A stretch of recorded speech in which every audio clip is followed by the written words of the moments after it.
Hello friends, welcome to FDR India. నమస్తే జెపి గారు. నమస్తే పృథ్వీ. సార్, 2024 జనరల్ ఎలక్షన్స్ని చూస్తుంటే ఒకవైపు వెల్ఫేర్ క్యాస్ట్ అండ్ ఇంకోవైపు ఏమో religion and long term growth ముఖ్య ఎజెండాలుగా కనిపిస్తున్నాయి. ఈ ఎన్నికల్ని చూస్తుంటే మీకేమనిపిస్తుంది? ఇవాళ నిజంగా ఈ దేశంలో జరుగుతున్నది, అలాగే ఆంధ్రప్రదేశ్ జరుగుతున్నది ప్రామాణికమైన ఎన్నికలు. చాలా కాలం నుంచి చెప్తున్నాను. సంక్షేమం వద్దని ఎవరు అనరు. డబ్బున్న దేశాల్లో కూడా సంక్షేమం ఉంది. డబ్బున్న దేశాల్లో కూడా తాత్కాలికంగా అవసరాలను తీర్చకపోతే, ఆ బాధను నివారణ చేయకపోతే రాజకీయంగా ప్రజల మద్దతు సేకరించడం చాలా కష్టం. కానీ సంక్షేమమే తాత్కాలికంగా కలిగించే ఉపశమనమే పరిష్కారము అనుకున్నట్టయితే, రాజకీయం మొత్తం దాని చుట్టూ తిరిగితే, మన పన్ను డబ్బులంతా దానికోసం వృధా అయినట్టయితే రెండు భయంకర ప్రమాదాలు జరుగుతున్నాయి. ఒకటి, మన పిల్లల భవిష్యత్తు బాగుంటాను. ముఖ్యంగా పేద దేశాల్లో, మనం పేద దేశం, డబ్బున్న దేశాలు ఉన్నది కాపాడుకుంటే సరిపోతుంది. మనం అట్లా కాదు. మన మౌలిక సదుపాయాలు అధ్వానంగా ఉన్నాయి, రోడ్లు అధ్వానంగా ఉన్నాయి, కరెంటు సరిగ్గా ఉండదు ఇప్పటికి కూడాను. మరి మనకి మంచినీళ్ళు సరిగ్గా ఉండవు, అందులో మురుగునీళ్ళు సరిగ్గా, మురుగునీటి పరిధులు సరిగ్గా లేదు. వర్షం వస్తే వరదలు వస్తాయి. పిల్లలకి మంచి ప్రమాణాలు విద్య లేదు, మంచి ప్రమాణాల ఆరోగ్యం లేదు. మౌలిక సదుపాయాలు, రోడ్లు కానీ లేకపోతే రవాణా సౌకర్యాలు కానీ అధ్వానంగా ఉన్నాయి ఇప్పటికి కూడా. ఇవన్నీ బాగుపడాలి, మన ఆదాయాలు పెరగాలని చెప్పంటే ఆర్థికాభివృద్ధి మీద దృష్టి పెట్టాలి. రెండోది, ప్రభుత్వాన్ని మనం ఏర్పాటు చేస్తుంది ఎందుకోసం అని చెప్పని, మానవ సమాజం ప్రభుత్వాన్ని ఎందుకు ఏర్పాటు చేసుకున్నది?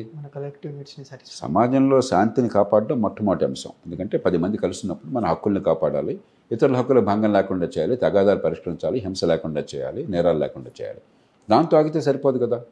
ఉమ్మడి సౌకర్యాలు మనకు అవసరమైన జీవితంలో చాలా ఉన్నాయి. వాటిలో చాలా విషయాలు మనం సొంతంగా చూసుకుంటాం, మన ఇంట్లో చూసుకుంటాం, మన కుటుంబంలో చూసుకుంటాం. నా పిల్లలు ఏ స్కూల్కి వెళ్ళాలి, నేను ఏ ఇంట్లో ఉండాలి, నా ఇంటి ఖర్చుకో ఎంత ఖర్చు పెట్టాలి, నేను ఏ భోజనం తినాలి, ఎవరిని పెళ్లి చేసుకోవాలి, ఎలాంటి బట్టలు వేసుకోవాలి, ఎంతమంది పిల్లల్ని కనాలి, ఇవన్నీ మన ఇష్టం. కారు కొనాలా వద్దా, కారు కొంటే ఏ కారు కొనాలి, లేకపోతే స్కూటర్ కొనాలా, లేకపోతే బస్సులో వెళ్ళాలి, ఇవన్నీ మన సొంత విషయాలు, ఎవరు మన శాసించరు. కానీ కొన్ని కీలకమైన అంశాలు మన జీవితాన్ని శాసిస్తాయి, కానీ మన చేతుల్లో పరిష్కారం లేదు. రోడ్డు మీద రవాణా బాగుందా లేదా, వర్షం వస్తే వరదలు వస్తున్నాయా, రోడ్డు ఎట్లా ఉంది, అసలు ట్రాఫిక్ రూల్స్ సరిగ్గా పాటిస్తున్నారో, లేకపోతే యాక్సిడెంట్స్ అయిపోతాయి బయటకు వెళ్తే, సమాజంలో శాంతి భద్రతలు ఉన్నాయా, మన అమ్మ ఆడపిల్ల బయటకు వెళ్తే తిరిగి వస్తున్న భయం ఉందా మనకి, ఎలాంటి ఆరోగ్యం అందుతోంది నాకు కావాలంటే, డబ్బు పెట్టిన ఆరోగ్యం ఉందాలంటే ఆరోగ్య వ్యవస్థ కావాలి, ఎలాంటి విద్య అందుతోంది, మన పిల్లలు తెలివితేటలు మంచి విద్య కావాలి, ప్రతి ఒక్కరు స్కూల్ సొంతంగా పెట్టుకోలేరు పిల్లల కోసం అని చెప్పని. కాబట్టి ఉమ్మడి అవసరాలు తీర్చడం కోసం ప్రభుత్వం ఉన్నది. సంక్షేమమే పరిపాలన అనుకుంటే ఒక పక్కన ఉమ్మడి అవసరాలు నాశనం అవుతున్నాయి. ప్రభుత్వాన్ని ఎందుకు పెట్టామో మర్చిపోయినాం మనం.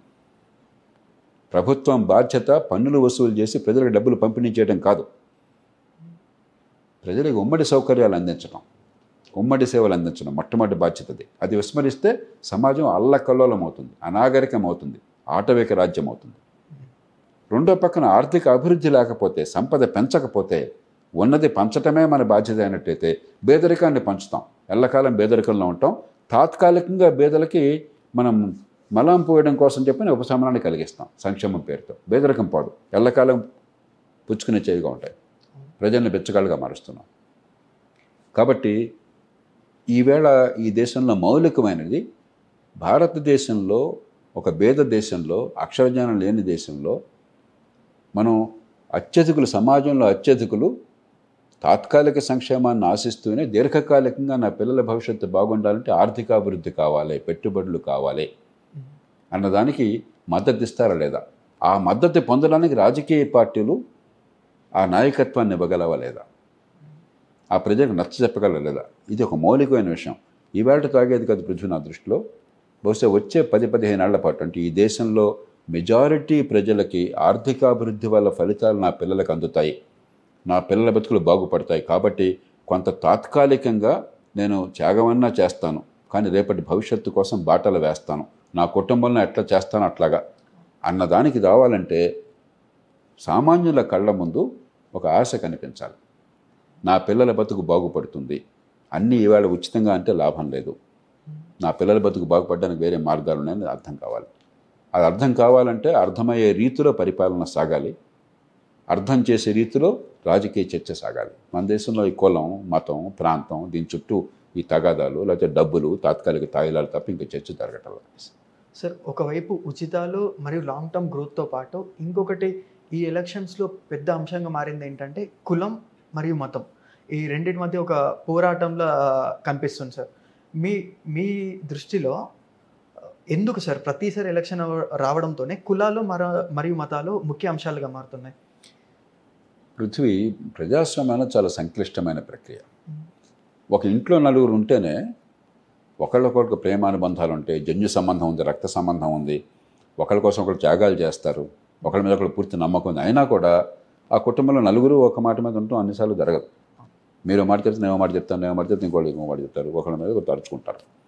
అలాంటిది ముక్కు మొహం తెలియని వాళ్ళు, వేరువేరు నేపథ్యాల నుంచి వచ్చిన వాళ్ళు, వాళ్ళ కులాలు వేరు, మతాలు వేరు, ప్రాంతాలు వేరు, పుట్టిన నేపథ్యం వేరు, చదువు వేరు, ఆలోచనలు వేరు, లక్షల మందిని కలిపి సమాజం నడుపుకోవాలి.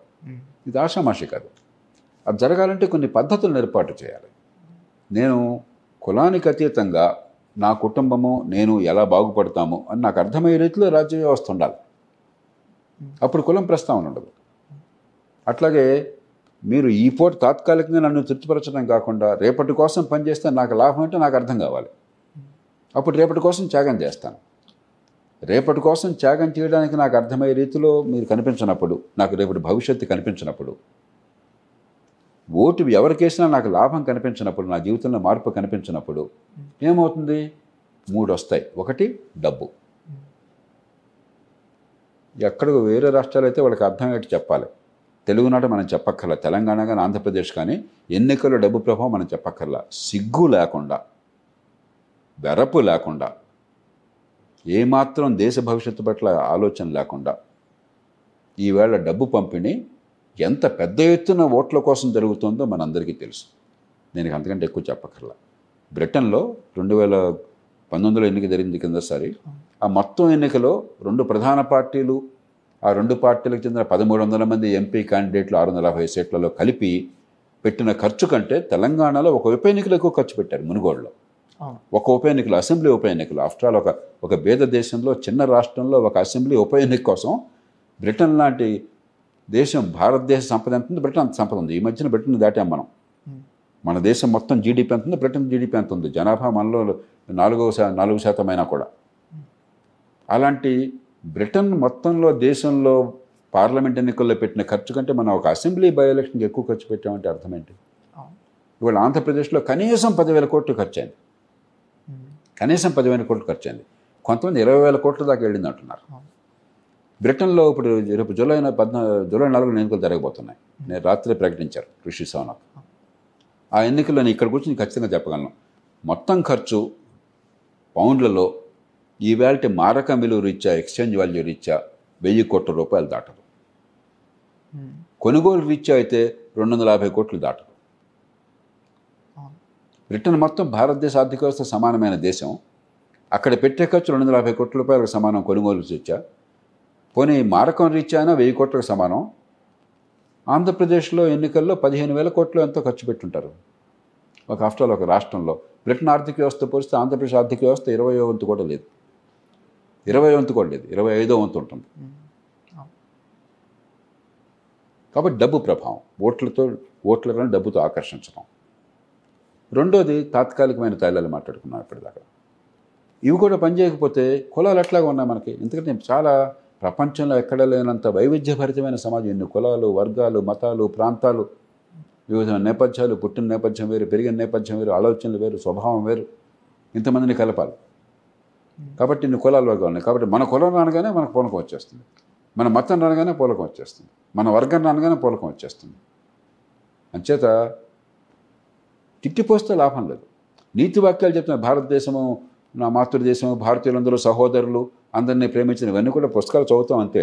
నిజంగా అది జరగాలని చెప్పంటే కులానికి అతీతంగా నా మంచి నాకు అర్థం కావాలి. తిమ్మరసుని అడిగారట ఎవరో, మహామంత్రి తిమ్మరసుని, కృష్ణదేవరాయల సామ్రాజ్యంలో మంత్రిగా ఉండగా, ఏమంటే ఒక గీతని చెరపకుండా చిన్నది చేయటం ఎట్లాగని. ఆయన వెంటనే ఏం లేదా పక్కన పెద్ద గీత గీయ అన్నట్ట. ఈ కులం అనే జాడ్యమో మతం అనేదో మనల్ని ఓటర్లుగా ప్రభావితం చేస్తుంటే కులాన్ని మించేమిటి నా కుటుంబం, నా కుటుంబ ప్రయోజనం, నాకు కలిగేటువంటి లాభం. నీకు ఓటేస్తే ఇప్పుడు ఇవాళ పొద్దున నేను బీబీసీలో హృదయ విదారకమైనటువంటి ఒక డాక్యుమెంటరీ చూశాను. మన దేశంలో పరిస్థితులకు వచ్చాయి. ఈ గ్లోబల్ వార్మింగ్ వస్తున్నది, భూతాపం వల్ల బాగా మరింత ఎండలు పెరుగుతున్నాయి, ఇప్పటికే పెరుగుతున్నాయి, వచ్చే 10-20 ఏళ్ళు ఇంకా బాగా పెరుగుతాయి. దానివల్ల పేద కుటుంబాల్లో ముఖ్యంగా మహిళల మీద, గర్భస్థ మహిళల మీద, ఆ శిశువుల మీద ఎంత ప్రమాదం ఉంటుంది అని చెప్పని చాలా లోతైన డాక్యుమెంటరీ ఒకటి తీశారు. దానిలో హైదరాబాద్ నగరంలో ఒక మరి పేద ప్రాంతాన్ని చూపెట్టారు, ఒక స్లమ్ ప్రాంతాన్ని. అక్కడ మంచినీళ్ళు ట్యాంకర్లో వస్తున్నాయి. 4 రోజులకు ఒకసారి ఆ ట్యాంకర్ వస్తుంది.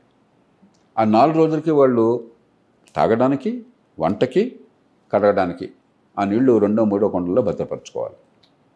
బతికంత కష్టం చూడండి. మిగతా సమస్యలు చాలా ఉన్నాయి. ఈ ఒక్క సమస్య చూడండి, నాకు అది చూస్తుంటేనే గుండె అవిసిపోయింది. మనకు తెలిసిందే, కానీ ఒకసారి మన కళ్ళ ముందు కనిపిస్తే మళ్ళీ ఇంకోసారి ఆలోచించడం మొదలెడతాం మనం. ఈ వేసే ఓటు వల్ల రేపు పొద్దున ఖచ్చితంగా నాకు ఈ మంచినీళ్ళ సమస్య ఉండదని నమ్మకం ఉందనుకోండి, అప్పుడు కులం పచ్చిపోతారు. ప్రభుత్వం ఉంది అందుకోసమే. ప్రభుత్వం ఉంది వర్షం వస్తే వరదలు రాకుండా చేయడం కోసం, మంచినీళ్ళు ఖచ్చితంగా అందే ఏర్పాటు చేయడం కోసం, డబ్బులు కట్టినా సరే కరెంట్ సరిగా అందే ఏర్పాటు చేయడం కోసం డబ్బులు కడతాం, వాడిని ఫ్రీగా ఇవ్వక్కర్లేదు. అట్లాగే రోడ్లు బాగుండటం కోసం, మన పిల్లలు రోడ్డు మీదకి వెళ్తే వాళ్ళకి భద్రత ఉండటం కోసం, రక్షణ ఉండటం కోసం, ట్రాఫిక్ సరిగ్గా నియంత్రించడం కోసం, మంచి ఆరోగ్యం అందించడం కోసం. ఎప్పుడైతే నా ఓటికి వాటికి సంబంధం, నా జీవితంలో ఒక అవసరాలకి సంబంధం పోయిందో, అప్పుడు తాత్కాలికమైన తాయిలాలు లేకపోతే డబ్బు ఇవన్నీ పనిచేయకపోతే ఈ కులం మొత్తం అనగానే మనకు వైపు నువ్వు హైదరాబాద్లో ఉన్నావు, శ్రీకాకుళం నుంచి వలస వచ్చిన వాడు అంటే ఒక గ్రూప్ అయిపోతారు, ఫలానా కులం వాడు ఇంకో గ్రూప్ అయిపోతాడు, ఆదిలాబాద్ నుంచి వలస వచ్చిన వాడు ఇంకో గ్రూప్ అయిపోతాడు. చాలా తేలిక ఐడెంటిటీ పాలిటిక్స్ తీసుకురావడం ఈ దేశంలో జరుగుతుంది. అది కాబట్టి ఈ తిట్టిపోయటమో నీతి వాక్యాలు చెప్పడం కాకుండా ఇంకో పెద్ద గీతను గీయటం ఎట్లాగా? ఆ పెద్ద గీత 2 మార్గాల్లో ఉంది. ఒకటి, ఆర్థిక అభివృద్ధిలో అందరికీ భాగస్వామ్యం అవ్వటం. రేపు పొద్దున ఈవేళ తాత్కాలికంగా లేకపోయినా ఈ కులాల మతాలు పక్కన పెట్టినా నా పిల్లల బతుకు నా బతుకు బాగుంటుంది, ఆదాయాలు పెరిగితే నమ్మకాన్ని కలిగే వ్యవస్థ ఎప్పుడు వస్తుంది? నాకు విద్య బాగా అంది, నిజమైన విద్య అంది, నైపుణ్యం వికసించి ఉత్పాదకత పెరిగితే సంపాదించే శక్తి వస్తాయి. చిన్న చిన్న పట్టణాలు వచ్చి నేను తక్కువ నైపుణ్యంతో గౌరవప్రదంగా 20-25 వేల రూపాయలతో బతకగలను, నేను అక్కడ నాకు అవకాశం దొరుకుతుంది చెప్పి ధీమా వస్తే సామాన్యులకి, ఏదో డబ్బున్న వాళ్ళకి, బాగా చదువున్న వాళ్ళకి, ఐఐటీలో చదువుకున్న వాళ్ళకి కాకుండా అందరికీ అవకాశం లభిస్తే, కనీసం ఈ 2 జరిగితే ఏమవుతుందంటే ఈ విద్య ఆరోగ్యం అందితే, ఆరోగ్యం కూడా కావాలి విద్యతో పాటు, ఎందుకంటే అది లేకపోతే ఉత్పాదకత పనిచేసే శక్తి ఉండదు, కుటుంబం అంతా పూర్తిగా గొల్లైపోతుంది. మంచి ఆరోగ్యం అందితే, ఆర్థిక ప్రగతిలో నాకు భాగస్వామ్యం అనే విశ్వాసం కలిగినట్టయితే, అప్పుడు ఈ మిగతా పక్కన పెట్టేస్తారు. నా కులం కంటే నా కుటుంబం బాగుపడాలని చెప్పాను. అట్లాగే అధికారం ఇక్కడే ఉన్నట్టయితే, ఇక్కడే మంచినీళ్ళు అందే ఏర్పాటు జరిగినట్టయితే ఆ తల్లికి నాకు ఆ నమ్మకం కలిగినట్టయితే, ఈ డబ్బు ఎవరు అడుగుతారు? ఈ కులాల వాళ్ళు పట్టించుకుంటారు. అందుకని మనం ఒక కేంద్రీకరించిన ప్రజాస్వామ్యాన్ని, ప్రజల జీవితంతో సంబంధమైన ఓటుని సృష్టించాం. ప్రజల జీవితంతో సంబంధమైన ఓటు, వికేంద్రీకరించిన ప్రజాస్వామ్యము, మరి ఈ ఆర్థిక ప్రగతిలో సామాన్యుల భాగస్వామ్యం ఉండేట్టుగా ఆర్థిక నమూనా. ఈవేళ ఇది మన ముందున్న ఎజెండా. లేకపోతే వచ్చే 10-15 ఏళ్ళు భారతదేశం రాజకీయంగా మరింత సంక్షోభంలోకి వెళుతుంది. ఓ పక్కన అద్భుతమైన అవకాశం ఉంది, ఆర్థికంగా పెరిగే అవకాశం ఉంది, మరో పక్కన ఈ ప్రమాదాలు పొంచి ఉన్నాయి. ప్రపంచంలో ఏ పేద దేశమో కూడా తొలి రోజు నుంచి వయోజనోఢకు ఇచ్చి ఇంత కేంద్రీకరణ చేసి ఈ విద్యని, ఆరోగ్యాన్ని, పట్టణీకరణ, దగ్గరగా ఉండే పట్టణీకరణని, సామాన్యుల ఉపాధి కల్పనని నిర్లక్ష్యం చేసి ఆ దేశంలో ప్రజాస్వామ్యం నిలుపుకోలేదు, లేదంటే ఆ దేశంలో సంపద పెరగలేదు. సాధ్యం కాదు. సార్, కులం మరియు మతం ఈ రెండిట్లలో ఏది ఎక్కువ డేంజర్ సార్? ఇక దీనిలో ఏ రాయితే పల్లుడు కొట్టుకోవడానికి అడిగే కోణాన్ని బట్టి ఉంటుంది. మీరు కాంగ్రెస్ పార్టీని మొదలెడితే మతం చాలా డేంజర్ అంటారు, కులం డేంజర్ కానట్టుగా. ఆంధ్రప్రదేశ్లో మీరు చూస్తే కులాల పేరుతో ఎంత సంకుల పోరాటం జరుగుతుందో మేము చూస్తున్నారు. కులాల రావణ కష్టంగా మార్చేస్తున్నారు. బీజేపీ లేనట్టయితే కులం డేంజర్, మతం కాదంటారు. మతం కనీసం 85% జనాభాను కలుపుతున్నాం మేము, ఇన్ని కులాలు చేసి అంతా తగాద పెడుతున్నారు. కాబట్టి కులం కానీ మతం కానీ ప్రైమోడియల్ లాయల్టీస్ అంటాం. అంటే ఒక ట్రైబల్ సమాజంలో ఎట్లాగైతే నా తెగ, అంతకంటే ఎక్కువ ఆలోచించలేకపోయినాం. ఇంకొకటిగా శత్రువుగా చూసాము. నేను పరాయ ఈ భావన ఏ రూపంలో వచ్చిన కులం పేరుతో కావచ్చు, మతం పేరుతో కావచ్చు, ప్రాంతం పేరుతో కావచ్చు, కొన్ని సందర్భాల్లో భాష పేరుతో కావచ్చు, నేను నువ్వు పరాయ, మనం వేరు పరాయ వేరు. ఆ పరాయ అన్న భావన ఉండి వాళ్ళ ప్రయోజనాలు మన ప్రయోజనాలు కూడా కలిసి ఉన్నాయని అర్థం కాకపోయినట్టయితే ఎప్పుడైనా సమాజం ప్రమాదంలో పడుతుంది. కులము, మతము, ప్రాంతము ఇవన్నీ కూడా ఇప్పుడు మన సంస్కృతిని కాపాడుకోవటం, మన సాంప్రదాయంలో ఉన్న మంచిని పెంచుకోవటం, లేకపోతే మన ఉనికిని కాపాడుకోవటం వేరు. కానీ ఆ పేరుతో విభజన వేరు, సమాజం మొక్కలు కావటం వేరు. ఆర్థిక వ్యవస్థ చిన్నాభిన్నం అవుతుంది, సమాజంలో శాంతి కరువు అవుతుంది. సార్ ఇంతకుముందు మీరు బ్రిటన్ ఎలక్షన్స్ అన్నారు సార్. ఇప్పుడు బ్రిటన్ ఎలక్షన్స్లో అక్కడ జరిగే పొలిటికల్ డిస్కోర్స్ ఏంటంటే ఎన్హెచ్ఎస్ని ఎలా ఇంప్రూవ్ చేయాలి, సర్వీస్ డెలివరీ ఇంకా ఎలా ఇంప్రూవ్ చేయాలి, ఇన్ఫ్లేషన్ ధరలు పెరుగుతున్నాయి, ఎలా ఉంది, హౌసింగ్ మార్గేజ్, ఎందుకంటే ఇన్ఫ్లేషన్ ఉంటే ఇంట్రెస్ట్ రేట్స్ పెరుగుతున్నాయి, దాంతో హౌసింగ్ మార్గేజ్ రేట్స్ పెరుగుతున్నాయి. కాబట్టి అన్నీ కూడా బ్రెడ్ అండ్ బటర్ ఇష్యూస్ అంటాం. అంటే నా బతుక్కి ఓటికి సంబంధం కనిపిస్తుంది నాకు. మన దేశంలో ఆ సంబంధం లేకుండా చేసాం, ఆ సంబంధం అర్థం కాకుండా చేసాం చాలా మందికి. అది ఫెయిల్ అయ్యాం సార్. అంటే బేసిక్ ఎందుకంటే ఓటు వల్ల ఏం జరుగుతుందో అర్థమయ్యే వ్యవస్థ ఉంది అక్కడ. ఓటుకి పర్యవసానానికి సంబంధం లేని వ్యవస్థ ఉంది ఇక్కడ. ఇంకా వేరే ఇక్కడ ఆలోచించక్కర్లా. కాబట్టి మనం ఆ దేశాల నుంచే నేర్చుకోవాలి. ఆ దేశాలు ఏమిటంటే ఇప్పుడు మనమే నిరాశపడక్కర్లా, మనం తక్కువ అనుకోక్కర్లా.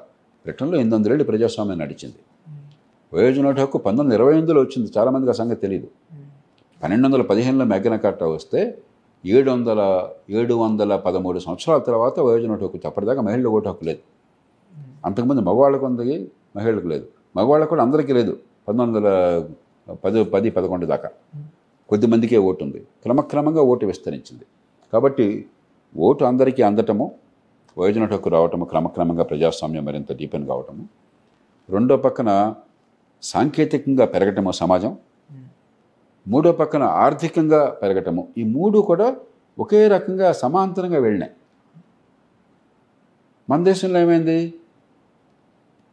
టెక్నాలజీ అపారంగా అందుబాటులోకి వస్తుంది. ఆర్థిక ప్రగతి అవకాశాలు ఒక పక్కన కొన్ని కనిపిస్తున్నాయి, అన్నీ కాకపోయినా కూడా. కానీ విద్య లేకుండా, మనకి ఎదిగే అవకాశం లేకుండా, వ్యక్తులుగా మన ఎదిగే అవకాశం లేకుండా, సంపాదన ఆధునిక యుగంలో సంపాదనలో పాల్పంచిన అవకాశం లేకుండా ఒక్కసారి వయోజన హక్కు ఇచ్చేసాం. కాబట్టి వయోజన ఓటు హక్కు దాంతోపాటు నిజమైనటువంటి విద్యా నైపుణ్యము అందించి ఏర్పాటు చేయకపోతే, ఆర్థిక కార్యక్రమంలో భాగస్వామ్యం లేకపోతే మనం ఈ ఓటు హక్కును కాపాడుకోవటం కష్టం, లేకపోతే వెరితల్లో వేస్తుంది. అందుకని ఈ కులాలు, మతాలు, ప్రాంతాలు వచ్చినాయి.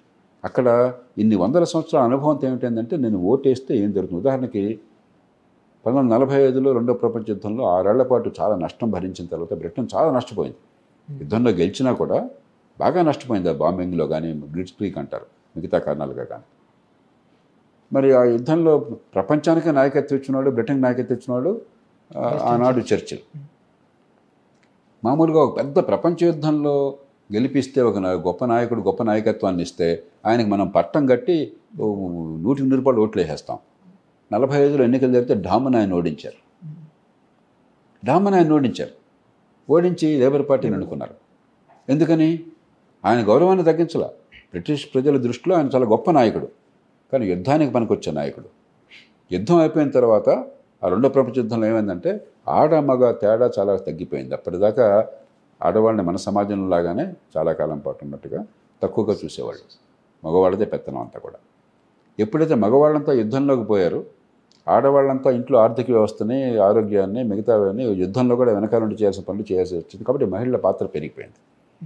అలాగే అప్పటిదాకా క్లాస్ సిస్టమ్ బ్రిటన్లో సంపన్న కుటుంబాల్లో, బాగా చదువుకున్న కుటుంబాల్లో పెరిగిన వాడు వేరు, మరి కష్టపడి పనిచేసేవాడు కుటుంబాలు వేరు. యుద్ధంలో ఎప్పుడైతే ఇద్దరు కలిసి పోరాడాల్సి వచ్చింది, ఒకటి ప్రాణం ఇంకోటి కాపాడాల్సి వచ్చింది. కాబట్టి చాలా వరకు ఈ వర్గాల ఈ అంతరాలు తగ్గిపోయినాయి. దాంతో ప్రజలు కోరుకున్నది మంచి ఆరోగ్యం కావాలి, అందరికీ విద్య కావాలి, ఆర్థిక వ్యవస్థ పెరగాలి, మా పిల్లల భవిష్యత్తు బాగుండాలి, పాతకాలం సమాజం పోవాలా. దానికి చర్చలు పనికిరాడు. లేబర్ పార్టీని అట్టే నాయకత్వం ఎన్నుకున్నారు. అంటే ఏమిటి? ప్రపంచ యుద్ధం, ప్రపంచమంతా గందరగోళం అయిపోయి రేపొద్దున బతుకుతాం లేదు అని చెప్పి అనుకున్న పరిస్థితుల్లో గెలిచిన తర్వాత కూడా ఈవేళ నువ్వు పనికిరావయ్యా అని ఆయన ఓడించి ఇంటికి పంపించి వేరే పార్టీని ఎన్నుకోవడం అంటే ఎంత ముందు చూపు ఉంది అక్కడ. కాబట్టి అక్కడ ఎన్నికల వ్యవస్థ కానీ, ప్రజాస్వామ్యం కానీ చాలా కాలం పాటు అనుభవంతో ఓటు వల్ల నా బతుకేమవుతుందని అర్థమయ్యే వ్యవస్థ వచ్చింది అక్కడ. అది ఒక్కరోజు రాదు, పోనీ కొద్ది కాలంలో రావాలన్నా కూడా అది రావడానికి ఊరికి ఆషామాషిగా రాదు. ఎలాంటి వ్యవస్థ నిర్మాణం చేశావు? ఆ ఓటుకి బతుక్కి సంబంధాన్ని తీసుకురావాలి. అక్కడ మనం విఫలమైనాం చాలా మేరకు.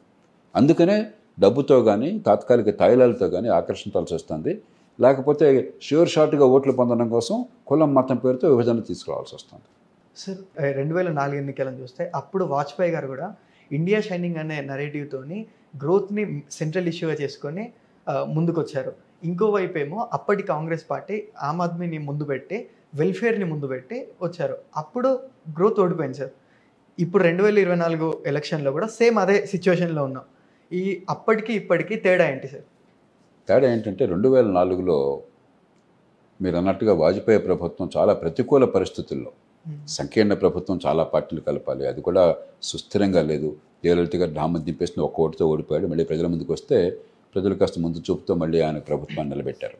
ఆయన ఒక్క ఎంపీని కూడా కొనలా. ఆయన ప్రభుత్వమే ప్రమాదంలో పడ్డా కూడా ఒక్క ఎంపీని కొనలా. లేకపోతే ప్రధానమంత్రి తలుచుకుంటే 10 మంది ఎంపీలను కొనేసి మెజారిటీ సంపాదించుకోవచ్చు. ఒక్క ఓటుతో ఓడిపోయాడు. ఆయన కూడా ఆయన చెల్లించలేదు. గొప్ప నాయకత్వం అది. ఖచ్చితంగా ప్రతికూల పరిస్థితుల్లో ఆర్థిక ప్రగతి కోసం అద్భుతమైన కృషి జరిగింది అలాంటి. ఒక పక్కన ప్రతికూల పరిస్థితి ఏమో సంకీర్ణ ప్రభుత్వము, స్థిరంగా లేకపోవటం, అందరి పార్టీల్లో ఐక్యత లేకపోవటం. రెండో పక్కన ప్రతికూల పరిస్థితి పొఖరాన్లో అణువిస్ఫోటం జరిగింది. అప్పటిదాకా మనం ప్రచ్ఛన్నంగా ఉన్నవాళ్ళం, అణుబాంబులు మాకు కూడా ఉన్నాయని ప్రపంచానికి ప్రకటించాం. దాంతో ప్రపంచం అంతా అమెరికాతో సహా మనమే శాంక్షన్లు పెట్టింది. పెట్టుబడులు రాకుండా, టెక్నాలజీ రాకుండా, ఆర్థికంగా మనకి ఇబ్బందులు కలిగేట్టుగా చాలా ఇబ్బందులు పెట్టారు. అయినా కూడా ఆయన అద్భుతమైనటువంటి ప్రయత్నం చేసి అటు మౌలిక సదుపాయాల కల్పన, జాతీయ రహదారులు అంటూ వచ్చింది వాజ్పేయి ప్రభుత్వం నుంచి. అప్పటిదాకా ఎలాంటి ఉండే నేషనల్ హైవేస్ ఎంత అధ్వానంగా ఉండే. ఈ మొబైల్ ఫోన్లు ప్రతి ఇంటికి ప్రతి ఒక్కరికి ఉన్నాయంటే వాజ్పేయి ప్రభుత్వం చలవది. ఒక మంచి ప్రగతికి శ్రీకారం చుట్టారు. మరి చివరి సంవత్సరాల్లో 8% దాకా ఆర్థిక ప్రగతి వెళ్ళింది. నిజంగా ప్రపంచంలో ఏ దేశంలోనైనా కూడా ఆర్థికంగా అలా చేస్తే ఆ ప్రభుత్వం మళ్ళీ గెలవాలి, ఒక పవిత్ర భారతదేశంలో తప్ప. వాళ్ళు ఏమనుకున్నారు, గ్యారంటీగా నెగ్గుతాం, దేశానికి ఒక ఆశాకిరణం చూపెడుతున్నాం, బాగా ఫలితాలు తీసుకొస్తున్నాం, ఇండియా షైనింగ్ అన్నారు. వీళ్ళు ఏమన్నారు, ఇండియా షైనింగ్ కరెక్టే, మరి ఆమ్ ఆద్మీ సంగతి అంటే సామాన్యుడిగా అందట్లేదు అని చెప్పి నేను తీసుకున్నారు. అది బ్రహ్మాండంగా ఆ నినాదం ఫలించింది, తిరగోడించారు. అయితే అదృష్టం ఏంటంటే సంక్షేమం ప్రధానంగా పెట్టిన కాంగ్రెస్ పార్టీ వచ్చిన అభివృద్ధిని పూర్తిగా వదిలేలా. ఎందుకంటే డాక్టర్ మన్మోహన్ సింగ్ గారు ప్రధానమంత్రి అయినారు. నరసింహారావు గారి నాయకత్వంలో మన్మోహన్ సింగ్ గారు ఆర్థిక సంస్కరణ శ్రీకారం చుట్టారు. కాబట్టి కొంత ఆర్థిక క్రమశిక్షణ, అభివృద్ధికి కొంత పెద్దపేట వేయాలని చెప్పిన సంకల్పం. మరి మన్మోహన్ సింగ్ గారి నాయకత్వంలో ఇతరులు, మాంటెక్ సింగ్ అహ్లూవాలియా ప్రణాళిక సంఘ ఉపాధ్యక్షుడు ఆయన, ఆర్థిక మంత్రిగా ఉన్నటువంటి చిదంబరం గారు, మిగతా విషయాలు ఎట్లా ఉన్నా కూడా ఆర్థిక సంస్కరణలో ప్రగతి విషయంలో ఒక స్పష్టత ఉన్న మనిషి ఆయన. డాక్టర్ రంగరాజన్ గారు మన రాష్ట్ర గవర్నర్గా పనిచేశారు. ఎకనామిక్ అడ్వైజరీ కౌన్సిల్కి ప్రధానమంత్రి దగ్గర సలహాదారు ఆయన. వీళ్ళందరూ కూడా ఆర్థిక ప్రగతి, దేశ భవిష్యత్తు పట్ల స్పష్టమైన అవగాహన ఉన్నవాళ్ళు. అందుకని కొంత అభివృద్ధి పథం దెబ్బతిన్నా కూడా గతంతో పోలిస్తే మౌలిక సదుపాయాలు కానీ అభివృద్ధి కానీ మౌలికంగా దారి మారలా. ఇప్పుడు ఏమైందంటే 1991 నుంచి దాదాపు 2010 ఆ ప్రాంతం దాకా 20 ఏళ్ల పాటు ఈ దేశంలో ఆర్థిక ప్రగతి కోసం ఒక ఏకాభిప్రాయం రాజకీయ పార్టీల్లో ఉండింది. చివరికి నేషనల్ ఫ్రంట్ అధికారంలో ఉన్నప్పుడు కూడా ఆ సంవత్సరం దేవగౌడ గారి ప్రభుత్వం కానీ, గుజరాత్ ప్రభుత్వం కానీ, కమ్యూనిస్టులు సంకీర్ణ ప్రభుత్వంలో ఉన్నప్పుడు కూడా ఆర్థిక సంస్కరణలు, ఆర్థిక అభివృద్ధికి వ్యతిరేకంగా అనట్లేదు. కానీ గత 10 ఏళ్లుగా అది తగ్గిపోయింది. ఇటీవల కాలంలో ముఖ్యంగా కాంగ్రెస్ పార్టీ పూర్తిగా అసలు ఆర్థిక ప్రగతికి తిలోదకలిచినట్టు కనిపిస్తుంది. ఏదో మొక్కుబడి కోసం ఆర్థిక ప్రగతి, సంపద సృష్టి అన్న మాట అన్నా కూడా వాళ్ళ నినాదాలు కానీ, వాళ్ళ విధానాలు కానీ, వాళ్ళు ప్రకటించినటువంటి ఎజెండా కానీ పూర్తిగా ప్రగతికి వ్యతిరేకంగా ఉన్నది పంచడం తప్ప పెంచడం కాదు. ఆ దారికి వెళ్ళిపోతున్నారు.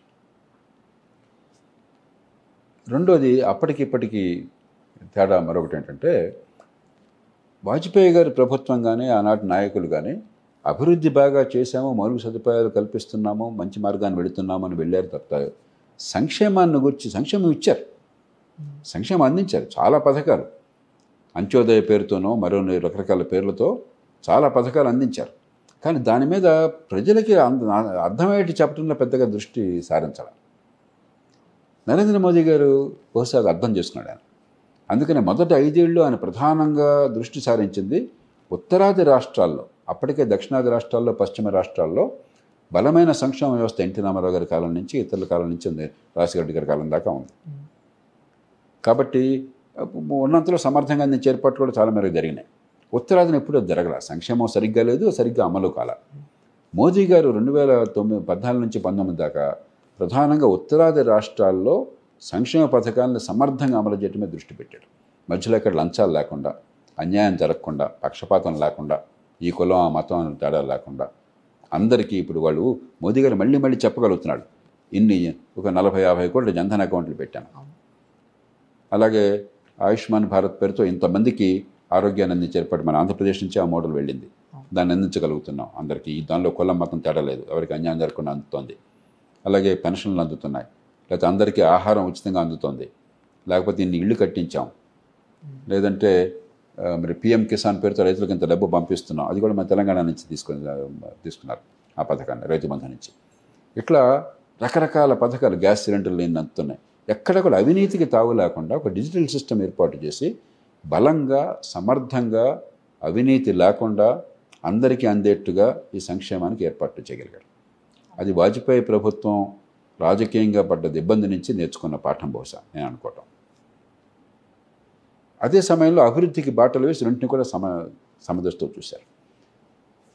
అది పాజిటివ్, అప్పటి నుంచి నేర్చుకున్నది. నెగిటివ్ ఏంటంటే ఒక ప్రధానమైన పార్టీ దేశంలో కాంగ్రెస్ పార్టీ ఈవేళ కొన్ని మాటలు చెప్తున్నా కూడా ఆర్థిక ప్రగతి మీద దృష్టి పెట్టడం పక్కన పెట్టేసింది.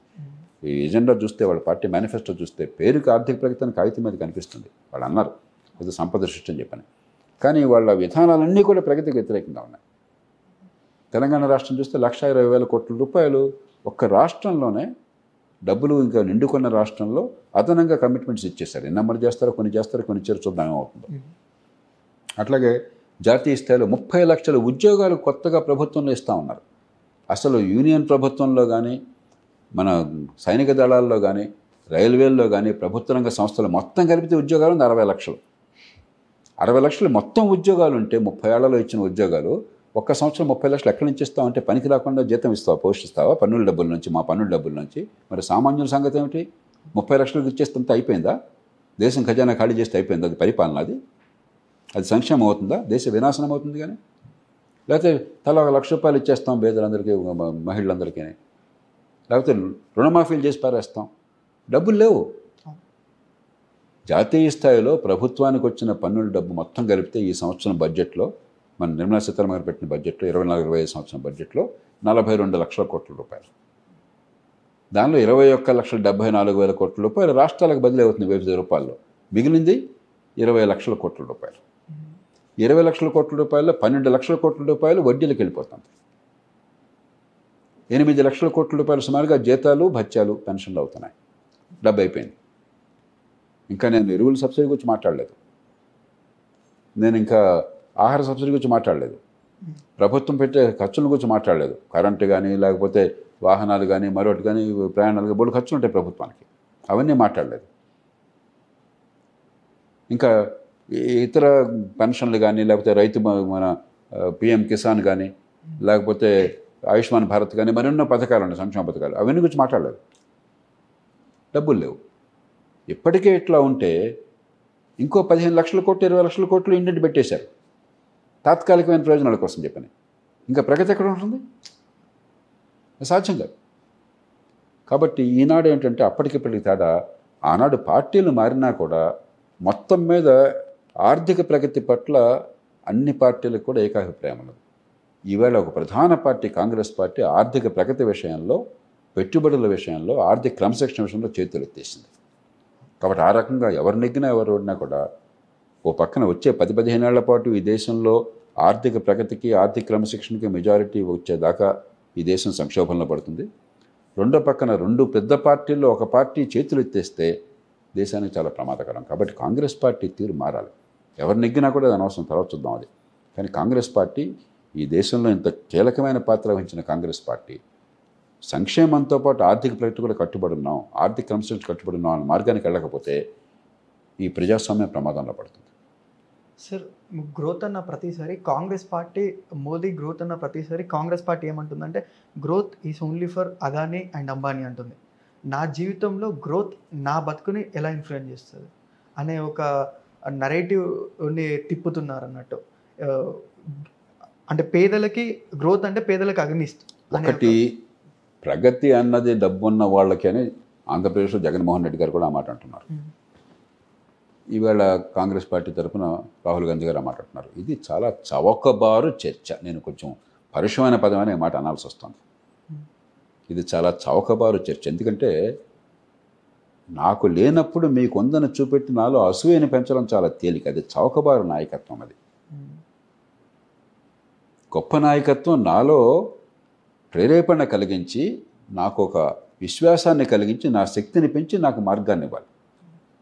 చౌకబారు నాయకత్వం వానికి ఉంది, నీకు లేదు, కాబట్టి వాడి మీద అసూయని పెంచుకో, క్రోధం పెంచుకో అని చెప్పేది చౌకబారు నాయకత్వం.